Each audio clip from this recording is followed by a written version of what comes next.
आज बिहान सूर्योदय सँगै सुनौलो किरणहरू देख्दा मन आनन्दित भयो। प्राकृतिकको सुन्दर दृश्यसँगै आज म स्याङ्जा जिल्लाको प्रसिद्ध धार्मिक स्थल सतौँ चण्डी कालिका मन्दिरतर्फ यात्रा गर्दैछु। पोखराबाट यस मन्दिरसम्मको कुल दूरी करिब 45 किलोमिटर रहेको छ। प्राकृतिकको सौन्दर्य, धार्मिक र शान्त वातावरणले भरिएको यो यात्रा तपाईहरूसँग भिडियो मार्फत साझा गर्नेछु। भिडियो अन्तिमसम्म हेरेर आफ्नो प्रतिक्रिया दिनुहोला। कस्तो लागिरहेको छ यहाँ घुम्दाखेरि जमुनालाई? एकदम रमाइलो लाग्यो। अनि यो चाहिँ मोटरसाइकलको जुन यात्रामा हिँड्दाखेरि कस्तो अनुभव भएको छ? साह्रै नै रमाइलो हुँदो रहेछ। मोटरसाइकलमा हिँड्दाखेरि बाटोतिर पाइने एकदम रमाइलो हुँदो थियो।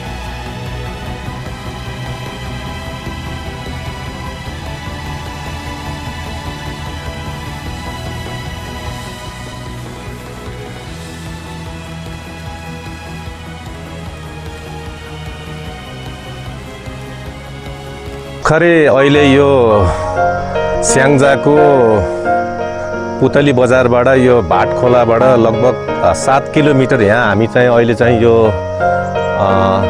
श्री सतौँ चण्डिका पशुपति उसमा हामी चाहिँ आइयो होइन। र अहिले हामी चाहिँ यहाँ भित्रका अब चाहिँ हाम्रो चाहिँ कालीको जुन हाम्रो चाहिँ एउटा मन्दिर, साथै यहाँ चाहिँ एउटा चाहिँ पुरानो एउटा चाहिँ दरबार छ, जुन त्यो पुरानो ऐतिहासिक दरबार हो। त्यो पनि हामी चाहिँ अब भिडियोमा फेरि देखाउँदैछौँ। र अहिले चाहिँ हामी यो मन्दिरभित्र पस्दैछौँ। अनि जमुना, यो बाटोको यात्रा कस्तो लाग्यो त नि? रमाइलो लाग्यो, राम्रो लाग्यो।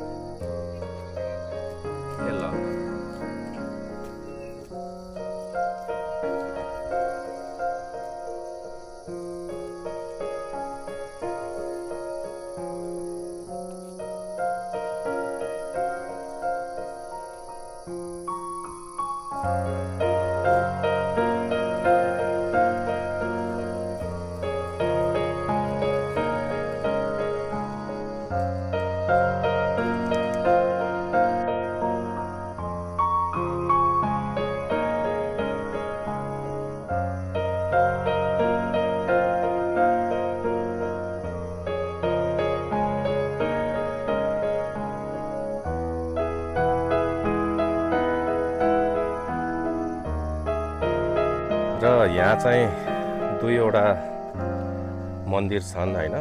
एउटा चाहिँ यहाँ अहिले यो पशुपति नाथ मन्दिर भन्ने चाहिँ यो माथि छ होइन। र यो चाहिँ हिँड्ने जुन बाटो हो, र यताबाट चाहिँ हाम्रो सतौँ चण्डिका जाने बाटो पनि छ, माथिबाट पनि जाने बाटो छ होइन। र यसरी चाहिँ पोखराबाट यहाँसम्म आउन खासै धेरै टाढा छैन होइन। र भाटखोलाबाट लगभग त्यही 7 किलोमिटरको बाटो हो। बाटोमा अलिकति ऊ चाहिँ त्यो पिच बन्दैछ, त्यसले हल्का चाहिँ अलिकति यो ऊ छ। र अब चाहिँ जहाँसम्म लाग्छ अब यो 5-6 महिनाभित्रमा यहाँ चाहिँ यो बाटो क्लियर नै हुन्छ। बिच बाटो चाहिँ राम्रो छ। र हामी यो प्रवेशद्वारभित्र यसरी पस्दैछौँ। र यहाँ चाहिँ कस्तो ठाउँ लाग्यो भने मलाई यो सतौँ चण्डिका मन्दिर, यहाँ चाहिँ पर्यटन साथै यो धार्मिक पर्यटकहरूलाई पनि यसले चाहिँ अलिकति वृद्धि हुने देखेको छु। विकास त यहाँ भएको छ।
अब यो पशुपति मन्दिरपछि अब चाहिँ हामी चाहिँ यो चाहिँ सतौँ चण्डिका मन्दिर, यही पशुपति मन्दिरकै यही बाटोबाट यसो तल यतापट्टि झरेपछि यहाँ एउटा साइनबोर्ड देखिन्छ र यसरी हामी यो बाटोबाट चाहिँ यता चाहिँ सतौँ मन्दिर कालिका मन्दिरतिर चाहिँ लाग्दैछौँ र यहाँ यी चट्टानहरू पनि एकदम आर्किटेक्चर तरिकाको यो पत्थरहरू होइन, एकदमै नेचुरल पत्थरहरू, यो ढुङ्गाहरू होइन। मलाई जहाँसम्म लाग्छ यो खरी ढुङ्गा हो कि जस्तो लाग्छ होइन। र चाहिँ अझै यो मन्दिरको यो सतौँ कालिका कसरी स्थापना भयो र 2200-2400 राजाको पालामा यहाँ यो मन्दिर किन बन्यो भन्ने बारेमा म बिस्तारै यो पुरा भिडियोमा मैले भन्ने छु। यो चाहिँ यहाँ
यसरी आउँदैछन्।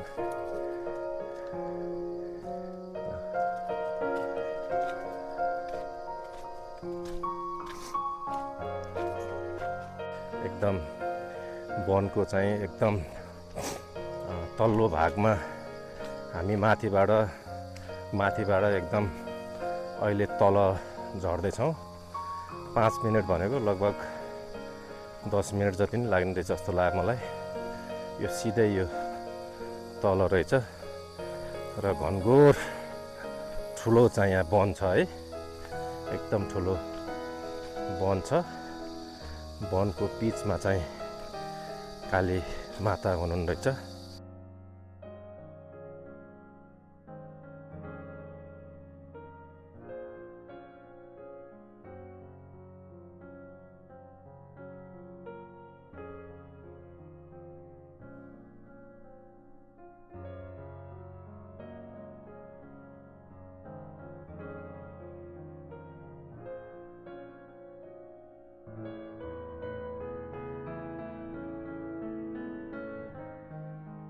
सतौँ चण्डी मन्दिरको इतिहास। पहिला 2200-2400 राज्यका राजाहरूले आआफ्ना राज्यमा सुख र समृद्धिको लागि देवी देवताको आराधना गर्ने चलन थियो।